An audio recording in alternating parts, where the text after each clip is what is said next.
They never expected the day would come. For centuries, the world looked at Africa and saw a place to extract from, lecture, control, and predict. But the predictions have collapsed. Something is happening on the continent. Something bigger, faster, and more unified than Europe ever imagined. Boardrooms in Paris whisper about it, analysts in London panic about it, trade ministers in Brussels pretend they don't see it. While privately admitting the truth, Africa is no longer rising, Africa has risen. Factories are humming. Where silence once reigned, satellites pierce the atmosphere. Where poverty statistics once filled newspapers, young engineers, investors, scientists, and entrepreneurs, the very generation Europe assumed would flee the continent, are staying, building, and rewriting the global order from within 8-lane highways stretch across borders once defined by mistrust. A digital currency links 5 regions. A new energy alliance controls the minerals that power the 21st century. And suddenly Europe realizes something horrifying, not because Africa threatens war, but because Africa threatens independence. The cheap labor is gone, the discounted minerals are gone, the obedient political partnerships are gone. The economy that once depended on Europe now negotiates with Europe on equal terms and accepts nothing less. And France is the first to feel its influence. That once seemed permanent is evaporating. Military agreements rejected, currency controls dismantled, trade deals renegotiated not with anger but with confidence. The continent is no longer asking permission. It is setting conditions. Global power has shifted quietly, steadily, and irreversibly. This isn't a story about Africa waiting for the future. This is the story of Africa becoming the future. And a Europe trying desperately to understand how it all happened so fast. France must make preparations for a definitive break and completely withdraw from Africa. Africa belongs to Africans, not France. She belongs to no one else, neither China, nor the United States, nor anyone else. It is high time for France to lift its knee off our neck and put an end to this unjust oppression. Centuries of misery, human trafficking, colonization and neocolonization have caused immeasurable suffering. It's time to put an end to this cycle of oppression. It's high time for France to leave us alone. There's no Western leader that has been in office as long as you have. Do I care about that? Because the Western leader is a Western leader. Because electorates normally throw people out. The nature of elections and democracies is that people get tired of it and they move to another person. That is if you are telling me, you know, that everyone has to conform to what the West tells us to do. I'm not one of those people. The news channels across Europe buzzed with unease, though the screens showed carefully polished confidence. Analysts on every continent repeated the same phrase as if it were a shield. Africa is not ready. Yet ships crossing the Mediterranean said otherwise. Planes lifting from airports in Kenya, Nigeria, and South Africa were heavier than ever. Not with passengers fleeing poverty, but with representatives sent to negotiate a new economic order.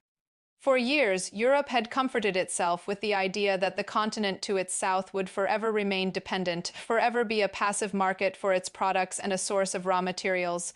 But that illusion had started to break the moment West African ports modernized faster than Paris expected, the moment factories in Rwanda began producing goods that once came exclusively from Belgium. The moment Ghana announced that a majority of its gold and lithium would no longer be exported without processing, it wasn't sudden. It only felt sudden to Europe because Europe had not been watching. On a bright afternoon in Addis Ababa, leaders from across the continent sat around a circular table. They represented countries, not individuals, and their presence alone marked a future that once seemed impossible. The African Continental Free Trade Area, an idea laughed at in London, was now a functioning reality. Borders were opening, tariffs were dissolving, and roads that had once ended at checkpoints were being extended into true commercial arteries. What shocked observers the most wasn't simply that Africa was industrializing, it was the unity. Europe had always relied on rivalries, north against south, francophone against anglophone, region against region. But something had changed when young innovators in Senegal teamed up with programmers in Tanzania and investors in Egypt. The continent was no longer negotiating as separate entities, it was negotiating as one economic force. France felt this shift the hardest. For decades, it assumed its influence in West and Central Africa would guarantee access to mineral wealth and political leverage, but suddenly currencies pegged to European control were being replaced. Military presence was being questioned, and new contracts with China, Brazil, and Turkey were bypassing former colonial ties without hesitation. The tipping point came when Mali refused a renewal of a decades-old military cooperation deal. Soon after, Burkina Faso and Niger followed. Paris called the decisions reckless. The street crowds in those capitals called them liberation. Across Europe, newspapers wondered how such a domino effect could have fallen so quickly.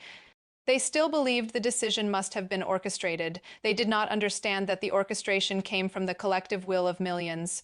Europe's reaction was frantic, not strategic. Sanctions were imposed, investment funds were frozen, diplomatic tours intensified. Yet every threat seemed to push African nations closer, together instead of scaring them apart. And then came the announcement that shook Europe more deeply than any political maneuver. South Africa, Nigeria, Algeria, Ethiopia, and Egypt jointly established an energy alliance that would control a substantial portion of the continent's untapped oil, gas, solar, wind, and geothermal output. The alliance had one rule: no sale of raw resources without value-added processing on African soil. The statement ignited excitement in cities from Casablanca to Dar es Salaam, while boardrooms in Berlin and Paris fell into stunned silence. That same month, a startup in Kenya unveiled a battery technology using locally sourced lithium. It received funding not from France or the United States, but from a digital investment pool financed entirely within the continent. Within days, factories in Morocco, Tanzania, Zambia, and Namibia announced their own battery production plans. Europe once dominated the electric vehicle supply chain. Suddenly, the raw materials and the innovation were both shifting south. And then food production changed. Instead of shipping coffee beans, cocoa, and grains to Europe, new processing plants opened in Côte d'Ivoire, Cameroon, and Uganda. Supermarkets in Dubai and Doha began stocking chocolate bars stamped "Made in Africa." Trade routes expanded eastward and southward, not northward. Europe watched, helpless. For decades, Europe had predicted that Africa's youth would be its crisis: unemployment, instability, migration. Instead, that youth had become its competitive advantage, a generation raised with smartphones, global awareness, and university degrees in engineering and finance returned home instead of staying abroad. They didn't dream of working for companies in Europe. They dreamed of building companies that would compete with them.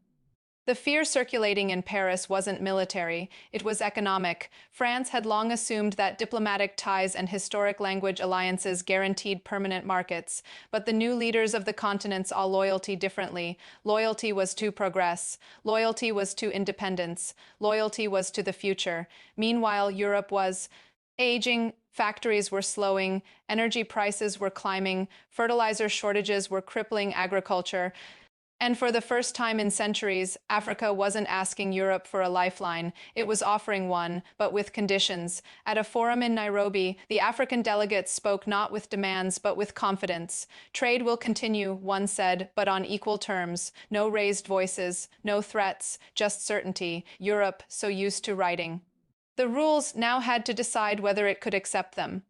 France understood something others in Europe didn't want to admit. If Africa truly became economically unified, Europe's historical leverage would evaporate, access to cheap minerals, cheap produce, and cheap labor would be replaced by pricing dictated by the suppliers themselves. France had spent decades shaping policy in its former colonies. Now it struggled to shape anything. The panic was quiet but real.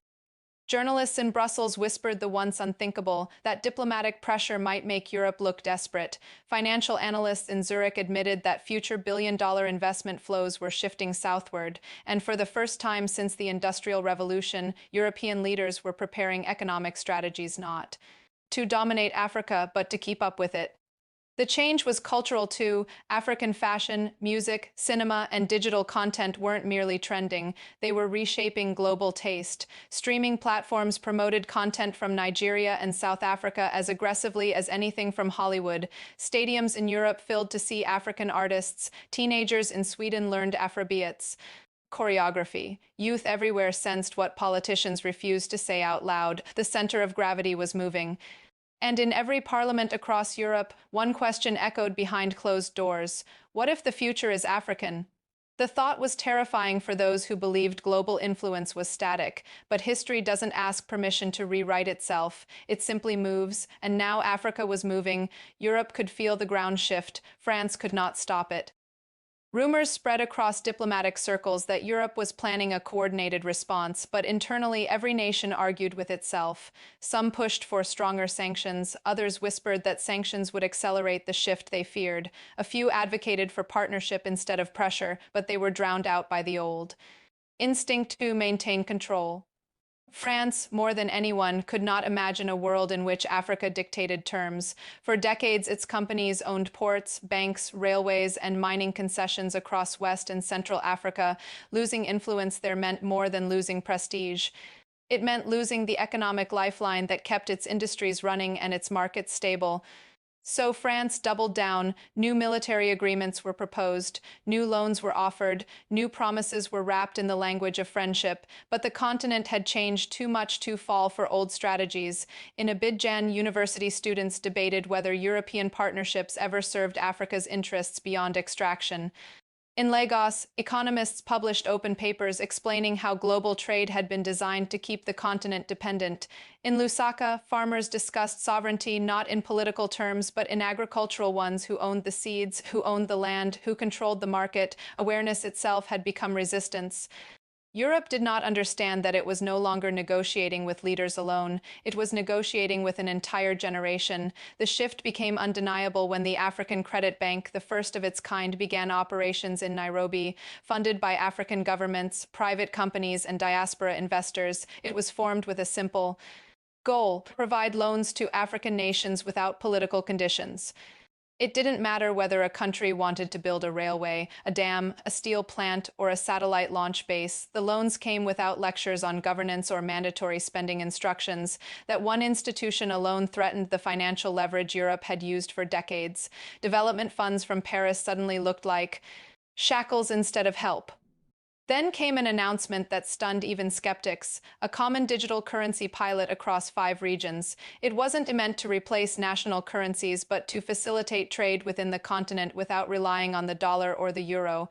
The technology came from programmers in Senegal, the cybersecurity framework from specialists in Botswana, and the infrastructure security from engineers in Ethiopia. Europe once believed Africa would never catch up digitally. Suddenly, Africa was bypassing problems Europe still wrestled with. This wasn't only an economic revolution. Cultural confidence was rising with equal force. In sports arenas from Rome to Munich, children wore jerseys from African clubs, not only European ones. Television broadcasters complained that new African streaming platforms were drawing away subscribers. Designers in Paris bitterly noticed that fashion houses from Dakar and Johannesburg were winning global awards without their validation. The psychological power dynamic was flipping. Europe used to believe that what it approved became valuable. Now African talent was valuable without its approval. As markets adjusted to the new reality, investors across the world began shifting capital southward. A logistics hub in Djibouti attracted more funding than a major port in Spain. A robotics manufacturing plant in Kenya secured more attention than an old factory reopening in France. Economists compared the phenomenon to the industrial rise of Asia, except this time it was happening faster and with lessons learned from history. In Berlin, a senior diplomat confided privately that the fear wasn't about losing African markets, it was about losing the right to shape global decisions. If Africa gained enough economic independence, then climate talks, trade agreements, energy negotiations, and votes would no longer be predictable. Europe could no longer assume political loyalty in exchange for financial assistance, and then came the development nobody had anticipated: A coalition of African nations announced an aerospace and satellite project not in cooperation with NASA or ESA, but fully independent.